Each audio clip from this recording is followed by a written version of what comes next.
శివమహాపురాణం రుద్ర సంహిత పార్వతీకాండ 34 చాప్టర్లో 21 శ్లోకా నుంచి. పిప్పలాద మహర్షి వచ్చి ఆ రాజులు ఇచ్చిన అతిథి మర్యాదలన్నీ స్వీకరించిన తర్వాత అక్కడ సమయాన్ని వృధా చేయకుండా ఆయన వెంటనే నీ కూతుర్ని నాకిచ్చి వివాహం చేయమని యాచించాడు. అది అడిగేసరికి సమాధానం చెప్పలేక ఆ రాజు మౌనంగా ఉండిపోయాడు. నీ కూతుర్ని కనుక నాకిచ్చి వివాహం చేయకపోతే నేను క్షణాల్లో ఇది మొత్తం కూడా భస్మాన్ని చేసేస్తాను అన్నాడు. ఆయన బాధతో ఏడుస్తున్నాడు రాజు.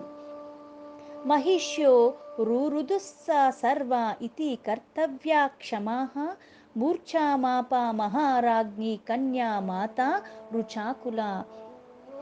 అతి గారాభంగా పెంచుకున్న ఆ పుత్రికని ఇలా అడిగేసరికి ఇంకా ఏమీ చెయ్యలేక అక్కడ ఉన్న వాళ్ళందరూ కూడా బాధలో ఉన్నారు.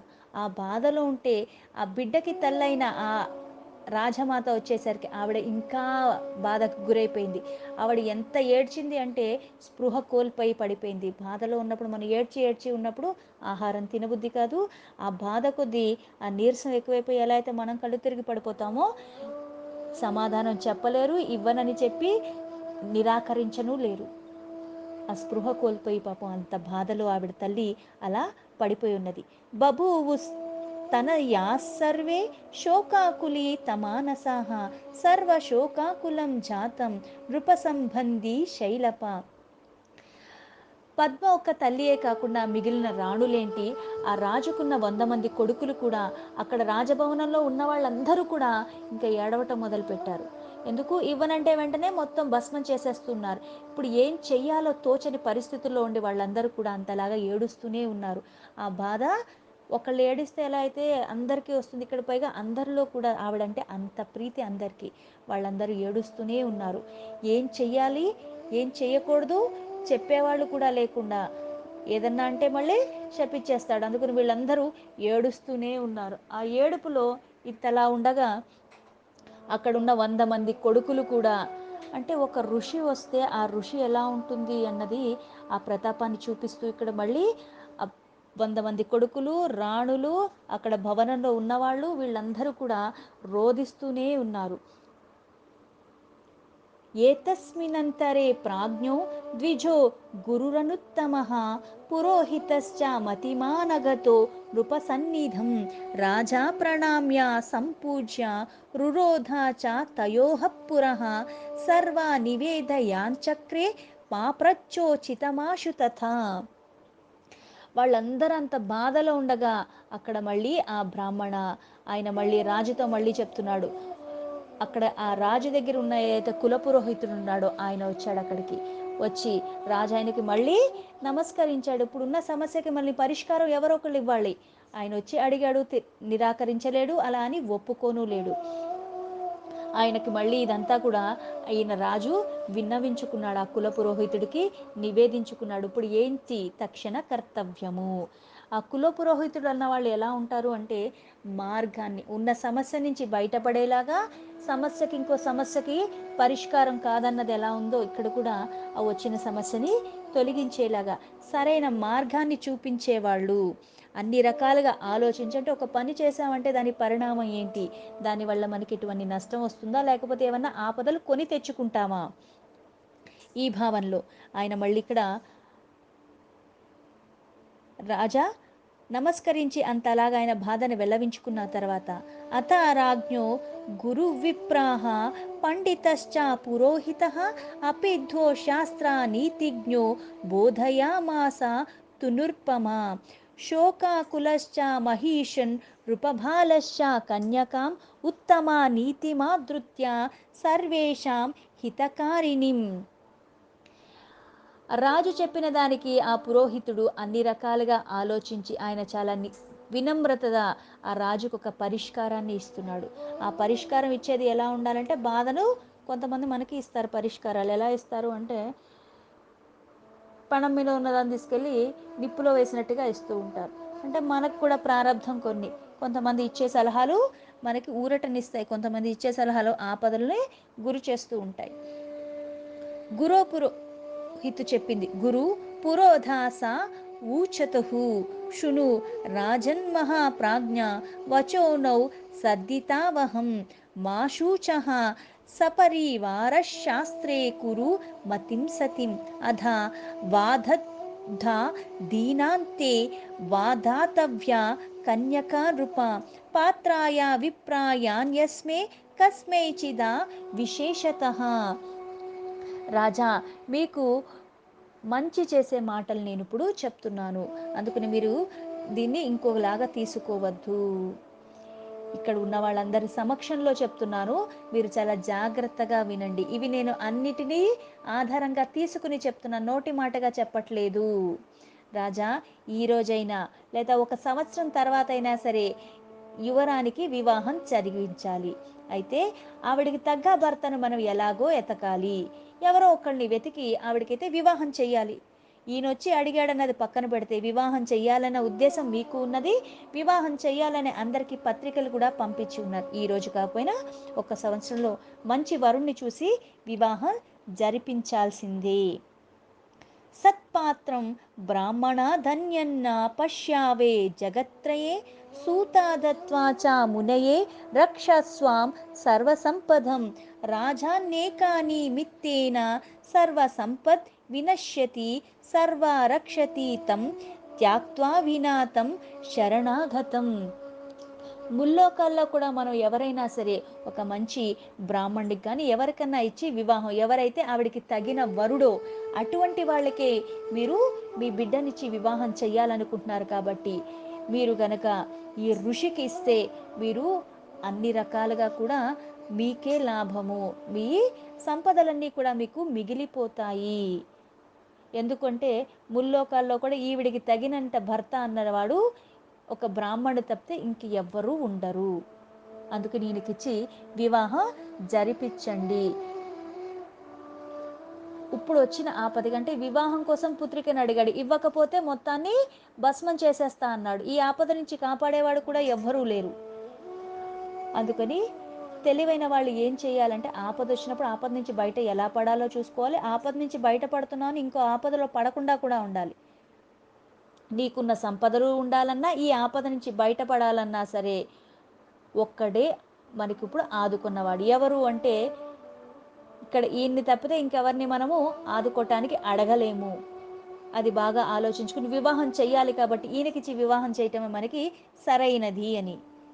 వశిష్ఠ ఉవాచ రాజా ప్రాజ్ఞవచః శ్రుత్వా విలప్య చ ముహుర్ముహుః కన్యాం సాలంకృతం కృత్వా మునీంద్రాయ దదౌ కిల కాంతాం గృహీత్వా స మునిర్వివాహం విధివగ్గరే పద్మాం పద్మోపమాం తాం వై ముదీత స్వాలాయాం యయౌ.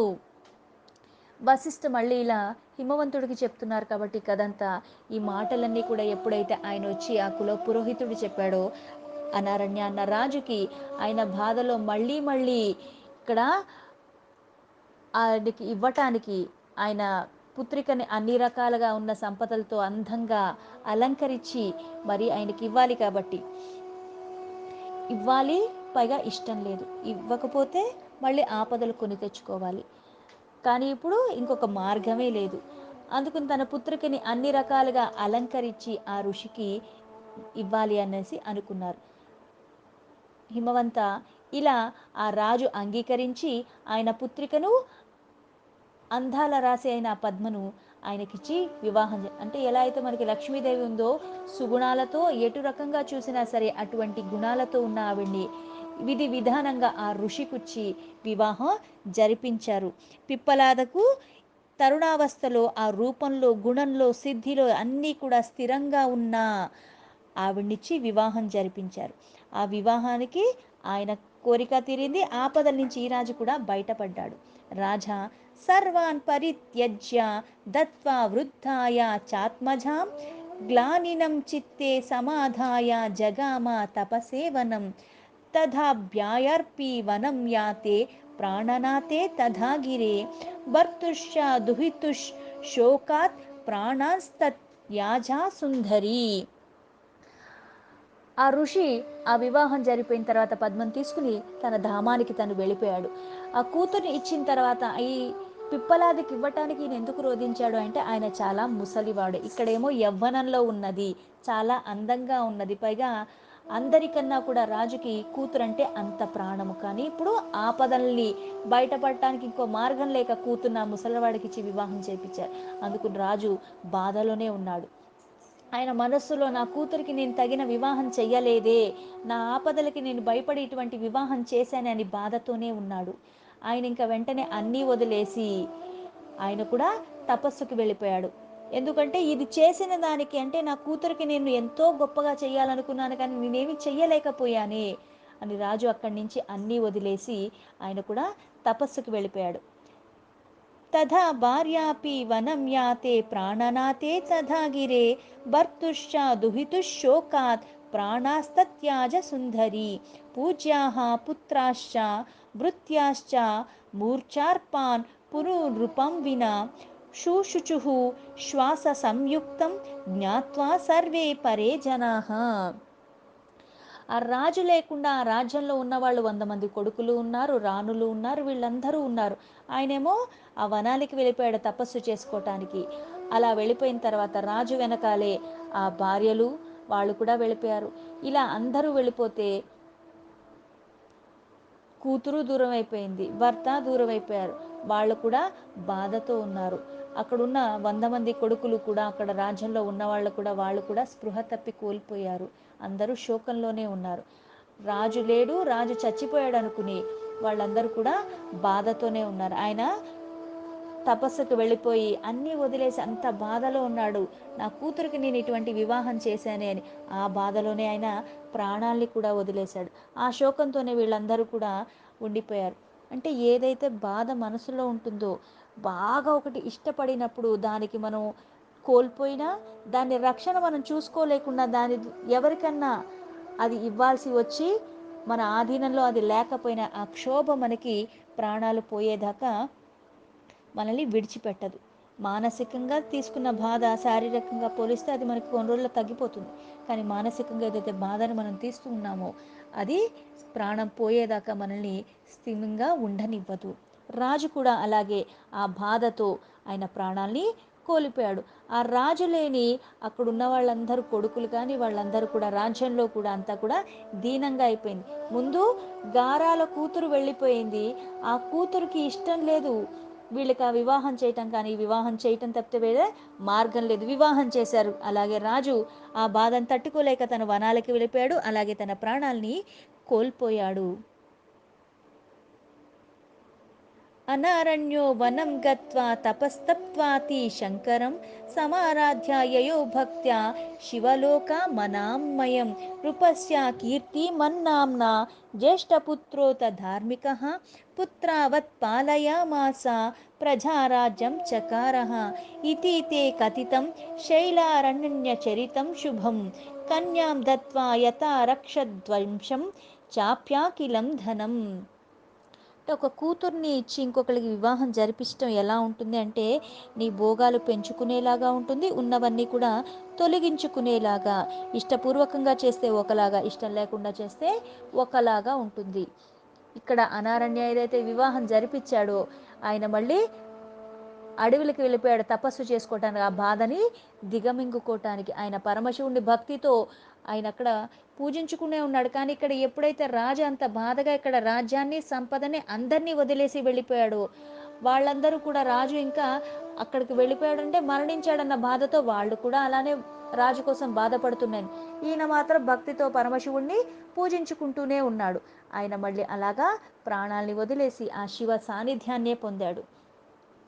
ఆయన పెద్ద కొడుకు కీర్తిమాన్ అన్న ఆయన అప్పుడు ఆ సప్తద్వీపాల్ని ఆయన అధికారంలో పరిపాలిస్తూ మొదలుపెట్టాడు. అలాగే ఆయనకి ఆయన పిల్లలు అంతా కూడా పరిపాలనలో, రాజు తర్వాత రాజుగా పెద్ద కొడుకు కీర్తిమన్ ఆయన పిల్లలు కూడా ఆ రాజ్యాన్ని పరిపాలిస్తూ ఉన్నాడు. అంటే ఒకటి మంచి జరిగినా చెడు జరిగినా ఇక్కడ వివాహం అయితే జరిగిపోయింది.